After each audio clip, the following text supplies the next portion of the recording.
Hello everyone. Today's video is going to be a little bit different.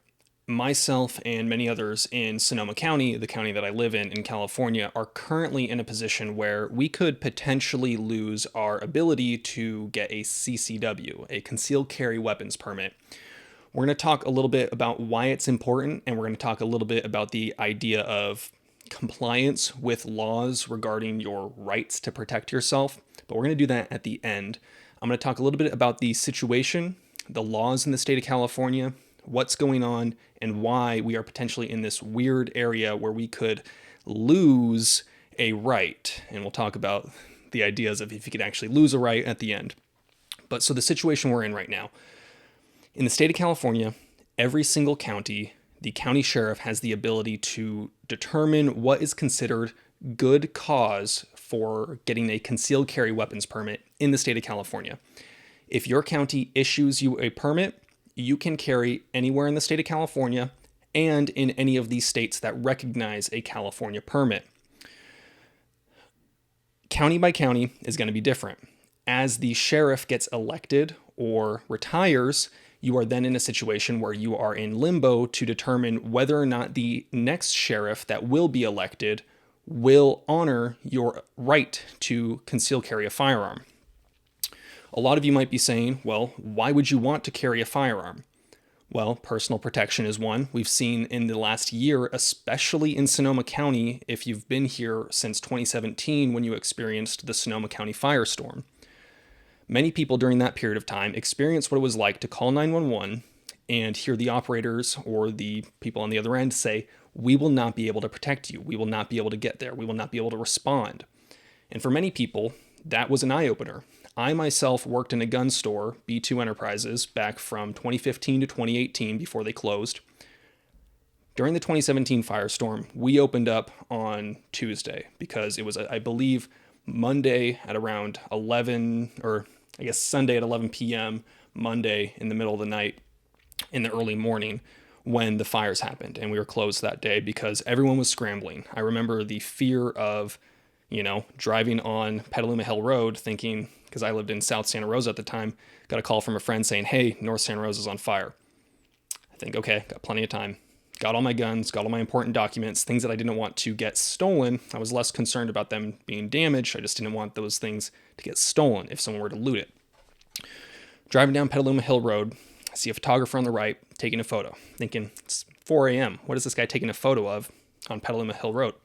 I look to my left and see the entire hillside on fire, and I think to myself, damn, that is not North Santa Rosa. That is right by my house. So that was a moment when we opened back up on Tuesday when many people came flooding into the store because they realized that the government and the police were not going to be able to protect them. Now, that's obviously a big outlier situation and not something that happens every day, but it is something that happens. And I think many people might realize during various moments in life that you would rather have it and not need it than need it and not have it, especially when the government is straight up telling you that they cannot be there to help you. So I think a lot of people really realized back then the importance of self-preservation. Now, prior to 2018, when Mark Essick took office, I believe there was somewhere around 3 to 11 concealed carry weapons permits issued by Sonoma County, the former sheriff. I'm saying 3 and 11 as two numbers that I specifically remember being thrown out there, and I think it might have been something like 11 total, and 3 of them were non-former law enforcement officers. So, basically, Sonoma County was one of the counties where you could not get a concealed carry weapons permit because the county sheriff determined that you did not have a right to conceal carry a firearm unless you were a judge, a police officer, retired police officer, or one sort of weird celebrity instance, which I don't know specifically who, but that was the rumor about one of the 3. So nobody could legally conceal carry a firearm. They still had the right to conceal carry a firearm, but an elected official decided that if you were to choose to exercise your right and want to have the ability to protect yourself from lethal force with lethal force, that if you got caught, you would go to jail and lose your gun rights or lose your gun rights. And that's not a very fun situation to be in, whether you have to choose to either have it and get caught with it or get caught without it. Now, Mark Essick was someone who, when he was campaigning, alluded to the idea of being more open to issuing concealed carry weapons permits. And so myself and many others recommended that people vote for him. And it was a lot better than that. He issued permits to a lot of people. I myself helped many people go through the application process. I myself helped many people write their good cause statements and be more elaborate and give more details and how to properly write it to state your case why you should have the right to carry a gun. And many people went through that process successfully. And now I think Sonoma County is even considered a relatively shall issue county, or it was while Essick is in office, or is while Essick is in office. Well, recently Mark Essick announced that he would not be running for re-election. And what does that mean? Well, it means that the predecessor, or whoever takes his spot in 2022 will be the one who determines whether or not you can continue to carry a firearm. Because if a new sheriff is elected who is anti-gun, like at least one of the candidates I know to be, or anti-CCW, they would be able to take away your permit and not reissue it when it comes time for renewal. And they would be allowed to not issue to anyone new in the future, which could take Sonoma County from being a county where people can lawfully defend themselves and carry a firearm to a county where now people are forced to make decisions about whether or not they want to be able to protect themselves or whether or not they want to play it safe with the law. We hear often police officers and sheriff's departments complain about budget cuts and complain about staffing issues. If they are going to be complaining about the inability to staff and have proper police presence to keep society safe and respond to violent acts,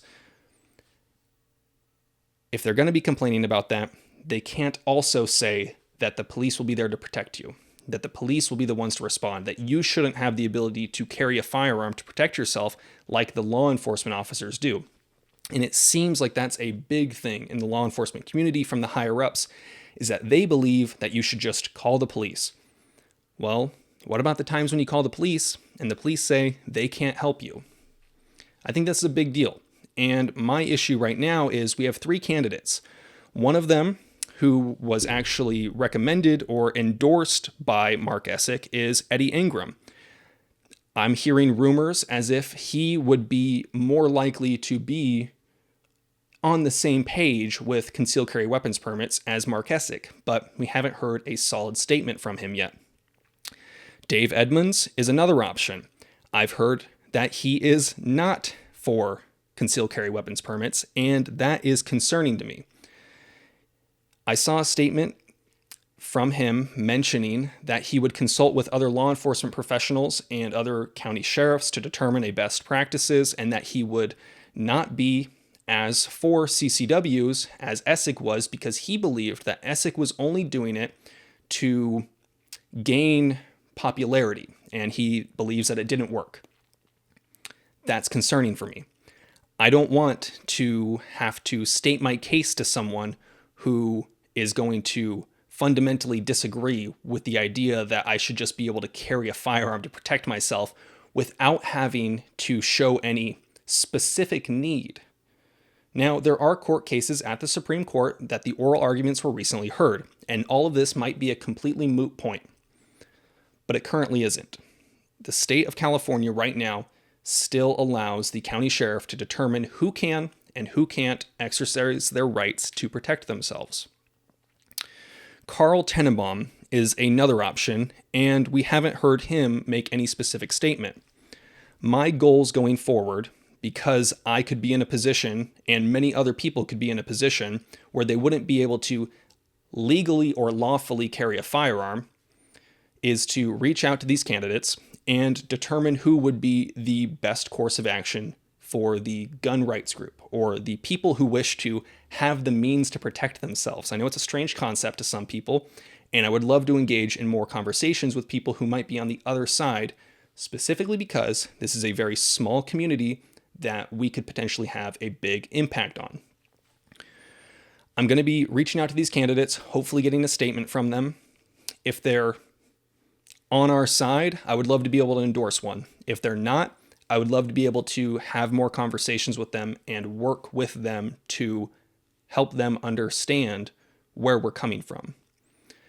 I might be young. I might be a little bit hot-headed sometimes in the way I converse with things, but this is a very serious thing to me, and this is a very serious thing to many people. I have helped probably 10 or so, off the top of my head, single mothers in Sonoma County who wanted a firearm specifically because they were dealing with harassment threats from exes or baby daddies, whatever it is that they would wish to call them. And if they were in a situation where they felt they needed a firearm to protect themselves, and under Essick, they were allowed to lawfully conceal carry a firearm, if someone replacing Essick is going to strip them of that ability to legally carry a firearm, that would be a pretty terrible situation, and it would be a backward step for the rights to defend yourself group. Not necessarily a gun rights thing, this is just a life preservation thing. You have the right to protect yourself, and you have the right to do what it takes to keep yourself living. A lot of people will criticize this and say that, oh, Mark Essick has ushered in an era of violence and crime. I would love to see someone point out one person who was issued a concealed carry weapons permit who committed a violent act with that firearm while otherwise lawfully carrying that firearm. It's under my impressions that I have not seen anything like that in the news. I have not seen any person who went through the trouble and the time and spent the money and got the training to get a concealed carry weapons permit under Essick. I have not seen a single person that did all that end up in the news because they unlawfully used a firearm. And I think that the criticisms are not valid because it is not the Wild West in Arizona. It is not the Wild West in many of the other 43 states that allow people to carry a firearm legally without a good cause requirement. So this is something that I'm really interested in. I would love to get together with the local gun stores and potentially get more information out there about the candidates. I would love to get that information from the candidates about where they stand. This is something I'm very inexperienced with, but if people have ways to help, renomaymedia@gmail.com, send me an email. I'd love to get working on something to potentially put us in a position to have a better forward movement for the right to self-preservation. We'll get that going as soon as I can. Now let's talk about permission slips. The concept of, does the government have the ability to take your rights? Rights are inherent to existing. The government cannot take a right. They can enforce unjust laws and put you in jail and criminalize lawful and morally just behavior. But that doesn't mean that your rights disappear. Just because the government makes it a criminal act to exercise your rights does not mean that the right goes away. You get to choose whether or not you will follow unjust laws. And that's an individual decision that each person needs to make.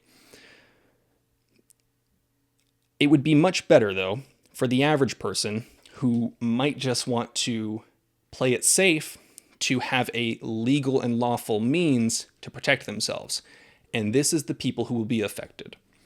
Many people are not willing to take the risk to unlawfully, under the state's laws, carry a firearm to protect themselves, even if they might have justifiable need or immediate need. And it's those people that will be affected because the government and the police can only respond to crimes. Best case scenario, you're being attacked and the police officer happens to be across the street or in the same room as you. But that's not really how most self-defense situations or most assault situations take place, because you can't carry a police officer on your back, but you might be able to carry self-defense items on your person. I would love to get in contact with the various candidates, and that's something I'm going to be doing over the next few weeks.